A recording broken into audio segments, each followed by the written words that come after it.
পরিস্থিতি এমনও হইতে পারে 17 মাস না হয়ে 17 সপ্তাহ না 17 ঘন্টায় একটা পতন ধ্বনি আমাদের সামনে চলে আসতে পারে। যদি গণভোট এই সমাজে বাস্তবায়ন না হয়, খুব শীঘ্রই এই জনতাই মাঠে নামবে।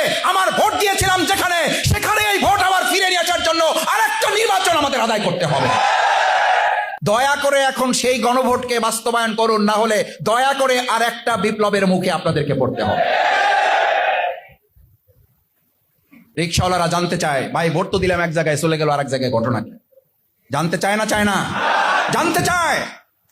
আমরা ভোট দিয়ে আসলাম এক জায়গায়, ভোটের ফল দেখছি যাচ্ছে আর এক জায়গায়। আমরা পরিষ্কার বলতে চাই, এই কথার প্রতিধ্বনি আপনারা কি কোথাও রাস্তায় মিছিল করেছেন এটার জন্য যে সংশোধনের জন্য আমরা রাস্তায় নেমেছি, নাকি সংস্কারের জন্য নেমেছিলাম? আমাদের সন্তানেরা রাস্তায় কি অ্যামেন্ডমেন্ট লিখে রেখেছিল নাকি রিফর্ম লিখেছিল? সংস্কারের কাজ চলছে, লিখে রাস্তা আটকে দাঁড়িয়েছিল।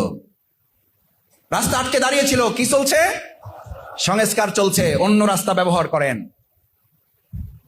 সেই সংস্কারকে উধাও করে দেওয়া হচ্ছে কেন?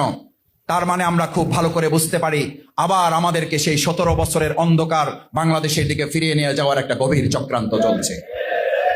পরিষ্কার মাথায় রাখতে হবে, হেলিকপ্টারে শেখ হাসিনা পালিয়েছেন, কিছু লোক তার দোসররা লুকিয়ে আছেন, কিছু লোক পার্শ্ববর্তী দেশে আশ্রয় নিয়েছেন, তার দোসররা।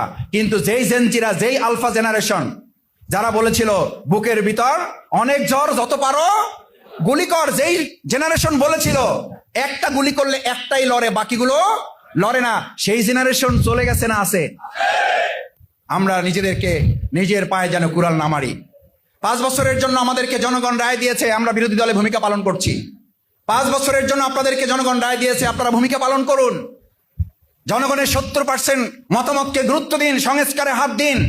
সংস্কারের জন্য নতুন একটা প্রেক্ষাপট তৈরি হয়েছিল, সেই সংস্কারই যদি না হয় তাহলে আমার ফ্লাইওভার আর যমুনা সেতু আর আমাদের পদ্মা সেতু করেও কিন্তু ওই সরকার রক্ষা পায় নাই।